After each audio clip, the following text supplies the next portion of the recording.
Hi friends and families, welcome to free baking class by Elfin. இன்றைக்கி ஒரு பர்ஃபெக்டான milk பன் தான் பார்க்க போகிறோம். இதை ஈஸியாக செஞ்சிடலாம். அதே நேரத்தில் குறைவான பொருட்களை வச்சு ஈஸியாக பர்ஃபெக்டாக பண்ணி முடிச்சிடலாம். இந்த பன் அவ்வளோ சாஃப்டாக அவ்வளோ பர்ஃபெக்டாக இருக்கும். ஸோ இதில் எந்த ஒரு சொதப்பலும் வராது. நீங்கள் எல்லோரும் கண்டிப்பாக இந்த பன்னை ட்ரை பண்ணி பார்த்துட்டு எங்களுக்கு ஃபீட்பேக் சொல்லுங்கள். நீங்கள் ஃப்ரீயாகவே பேக்கிங் கற்றுக்கணுமா? பேக்கிங் கற்றுக்க ஆவலாக இருந்து பக்கத்தில் கிளாஸஸ் இல்லையா? ஜஸ்ட் எங்கள் சேனலை சப்ஸ்கிரைப் பண்ணி ஃப்ரீ பேக்கிங் கிளாஸில் ஜாயின் பண்ணிக்கோங்க. இது முற்றிலும் இலவசமாக வழங்கக்கூடிய ஒரு கேக் பயிற்சி வகுப்பு. இதுக்கு நீங்கள் எந்த ஒரு ஃபீஸும் கட்ட தேவையில்லை, எந்த ஒரு எஜுகேஷன் குவாலிஃபிகேஷனும் தேவையில்லை. ஜஸ்ட்டு சேனலை சப்ஸ்கிரைப் பண்ணி ஃப்ரீ பேக்கிங் கிளாஸில் ஜாயின் பண்ணிக்கோங்க. அது மட்டும் இல்லாமல் 80 கிளாஸஸ்க்கு மேலே நம்ம பேக்கிங் சம்மந்தமான அடிப்படையிலேருந்து ஹை லெவல் வரைக்கும் அப்லோட் பண்ணியிருக்கோம். தேவைப்படுறவங்க செக் பண்ணி பாருங்கள், உங்களுக்கு யூஸ்ஃபுல்லாக இருக்கும்.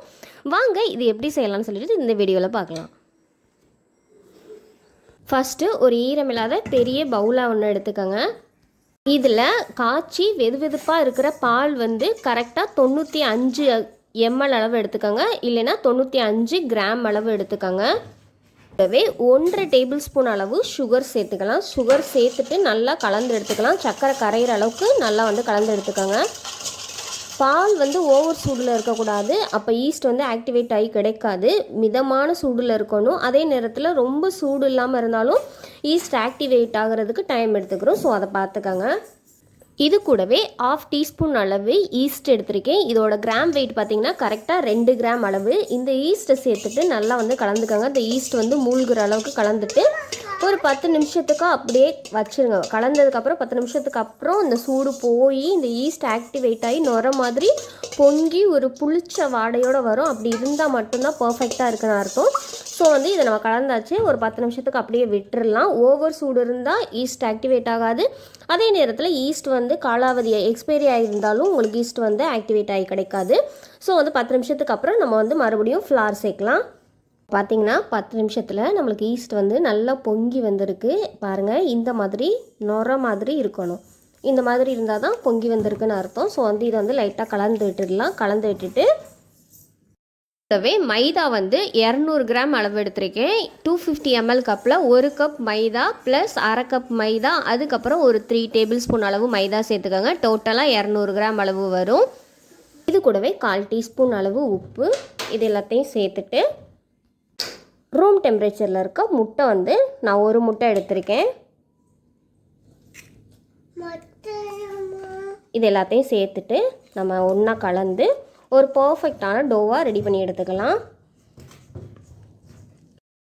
அளவுகளை பயன்படுத்தி நீங்கள் பிசையும் போது கரெக்டான டோவாக வரும். ஒரு முட்டையோட வெயிட் 50 கிராம் இருக்கிற மாதிரி பார்த்துக்கோங்க. அதாவது ஷெல் இல்லாமல், அதோட முட்டையோட ஓடு இல்லாமல். ஸோ இந்த மாதிரி கணக்கு பண்ணி வரும்போது அந்த மாவு இன்னுமே உங்களுக்கு கொஞ்சம் லூஸாக இருக்குது, இலக்கமாக இருக்குன்னா ஒரு டேபிள் ஸ்பூன்லேருந்து 2 டேபிள் ஸ்பூன் வரைக்கும் நீங்கள் மறுபடியும் மாவு சேர்த்து நல்லா ஒரு கெட்டியான பக்குவத்தில் பிசைஞ்சு எடுத்துக்கோங்க. எக்ஸ்ட்ரா தண்ணியோ பாலோ நீங்கள் சேர்க்க தேவையில்லை. கலந்து எடுத்ததுக்கப்புறம் ரூம் டெம்பரேச்சரில் இருக்க பட்ரு அன்சால்ட் பட்டர் எடுத்திருக்கேன். 1.5 டேபிள் ஸ்பூன் அளவு எடுத்துக்கோங்க. ஒரு 17லேருந்து 19 கிராம் வரைக்கும் நீங்கள் எடுத்துக்கலாம். ஆயில் இதுக்கு சேர்க்க வேணாம், பர்ஃபெக்டாக வராது. இன்னும் கொஞ்சம் மாவு இலக்கமாயிரும். அப்போ நீங்கள் இன்னும் கொஞ்சம் மாவு சேர்ப்பீங்க. இந்த மாவுக்கான ஈஸ்ட் அளவு தான் நம்ம கரெக்டாக போடணும். ஸோ நீங்கள் அதோட மாவு எக்ஸ்ட்ரா போக போக உங்களுக்கு உப்பி வர்றதும் கொஞ்சம் கஷ்டமாயிரும். ஸோ இந்த மாதிரி பட்டரு சேர்த்துட்டு நல்லா நம்ம பர்ஃபெக்டாக ஒரு டோவாக பசைஞ்சு எடுத்துக்கலாம்.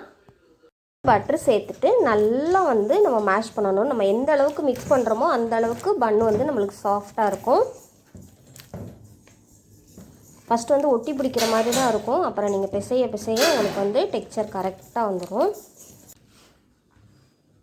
இப்போ ஒரு ஒர்க் ஏரியாவுக்கு இந்த மாதிரி மாற்றி நல்லா சப்பாத்தி மாவு எந்த அளவுக்கு பிசைவோமோ அந்த அளவுக்கு நீங்கள் பிசைஞ்சுக்கோங்க. இப்படி இழுத்திங்கன்னா நம்ம பரோட்டாவுக்கு இழுக்கிற மாதிரி வரணும். ஓகேவா? பரோட்டாவுக்கு எந்த அளவுக்கு அந்த ஷீட் மாதிரி இழுத்துட்டு வருமோ அப்படி வரணும். ஸோ அந்த அளவுக்கு நம்ம கலந்துட்டு இப்படி பின்னாடி எல்லாத்தையும் ரோல் பண்ணிவிட்டு விரிசல் எதுவும் இல்லாத அளவுக்கு நம்ம ப்ரூஃப் பண்ண விட்டுடலாம். நம்ம பிசைஞ்ச அதே பாத்திரத்திலே நான் உள்ளே வச்சிட்றேன். உள்ளே வச்சுட்டு 1 மணி நேரத்துக்கு ப்ரூஃபிங் விட்டுடலாம். ஒரு ஃபுட் ரேப்பர் போட்டு நல்லா நம்ம க்ளோஸ் பண்ணிடலாம். ஃபுட் ரேப்பர் இல்லைன்னா ஒரு பிரச்சனை இல்லை. ஒரு தாளமோ அல்லது ஒரு மூடியோ இல்லை ஒரு கனமான துண்டோ போட்டு நீங்கள் மூடி வச்சிருங்க, ப்ரூஃப் ஆயிரும். ஸோ 1 மணி நேரத்துக்கு இதை வச்சிடலாம். றதுக்கு ரூம் டெம்பரேச்சரில் இந்த மாவு வந்து டபுளாக ப்ரூஃப் ஆகிருக்கு. ஒரு வேளை நீங்கள் வந்து கிளைமேட் ரொம்ப சில்லுன்னு இருந்துச்சுன்னா ப்ரூஃப் ஆகிறதுக்கு கொஞ்சம் டைம் எடுத்துக்கிறோம். உங்கள் ரூம்போ உங்கள் வீடோ வந்து வெதுப்பாக, அதாவது வெயில் அதிகமாக இருக்குது அப்படின்னா சீக்கிரமே மாவு புளிச்சு உப்பி வந்துடும். பாருங்கள் எந்த அளவுக்கு சாஃப்டாக இருக்கணும் 1 மணி நேரத்தில். இப்போ கையில் ஒட்டாத அளவுக்கு தான் இருக்கும். ஸோ வந்து இதை வந்து நம்ம ஒரு ஒர்க் ஏரியாவுக்கு மாற்றிக்கலாம். ஒர்க் ஏரியாவுக்கு மாற்றினதுக்கப்புறம் நம்ம வந்து ஃப்ளாட் பண்ணி எடுத்துக்கலாம். ஒரு சப்பாத்தியை எந்த அளவுக்கு வட்டமாக தட்டுவோமோ அந்த அளவுக்கு, நம்ம பீஸா டோ எந்த அளவுக்கு கனமாக இருக்குமோ அந்த தடிமனுக்கு வச்சு இந்த மாதிரி நம்ம வந்து பார்ட்டாக பிரிச்சுக்கலாம். நான் வந்து கரெக்டாக உருண்டைகளும் 55 கிராம் அளவு வர்ற மாதிரி நான் எடுத்திருக்கேன். அதில் ஒரு உருண்டை மட்டும் 55 கிராமுக்கு கம்மியாக இருந்தது.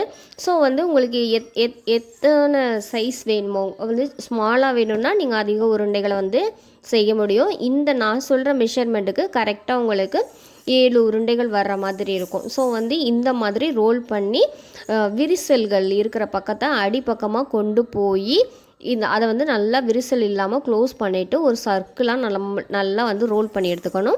ஒரு பரோட்டாவுக்கு எந்த அளவுக்கு விரிசல் இல்லாமல் எடுப்பாங்களோ அந்த அளவுக்கு நம்ம எடுத்துக்கலாம். எடுத்துகிட்டு இந்த மாதிரி விரிசல் இல்லாமல் அழுத்தி விட்டுட்டு மறுபடியும் அழுத்தின பகுதி கீழ் நோக்கி இருக்கிற மாதிரி பார்த்துட்டு நம்ம வந்து க்ளோஸ் பண்ணி எடுத்துக்கலாம். சர்க்கிள் மாதிரி உருட்டி ஒரு ஓரமாக வச்சிடலாம். இதே மாதிரி நம்ம எல்லா உருண்டைகளையும் உருட்டி எடுத்துக்கோங்க. இன்னும் உருண்டைகளை நான் வந்து 1/2 kg cake tin, square cake tin இருக்குல்ல, அதில் வந்து பட்டர் அப்ளை பண்ணிவிட்டு அதில் வந்து நான் இதை ப்ளேஸ் பண்ணியிருக்கேன். கொஞ்சம் இடைவெளி விட்டு அது மேலே வந்து ஃபுட் ரேப்பரை போட்டு நான் நல்லா வந்து க்ளோஸ் பண்ணிடுறேன். திருப்பி ஒரு 1 ஹவருக்கு வந்து நம்ம ப்ரூஃபிங் விட்டுடலாம். அது வந்து அந்த இடைவெளிகளை க்ளோஸ் பண்ணி கரெக்டாக உப்பி வரணும். அந்த அளவுக்கு வரைக்கும் நம்ம வந்து வச்சிடலாம். 1 மணி நேரத்தில் எவ்வளோ அழகாக பொங்கி இடைவெளிகளில் எதுவும் இல்லாமல் அந்த ஷீட் எந்த அளவுக்கு போட்டிருந்தோமோ அந்த ஷீட்டை ஒட்டுற அளவுக்கு ஃப்ளஃபியாக உப்பி வந்திருக்கு. ஸோ வந்து இதை வந்து பால் எடுத்திருக்கேன், காய்ச்சி ஆற வச்ச பால். நீங்கள் ஃப்ரெஷ் மில்க் எடுத்திங்கனாலும் ஒன்றும் பிரச்சனை இல்லை, கோட் பண்ணுறதுக்கு தான்.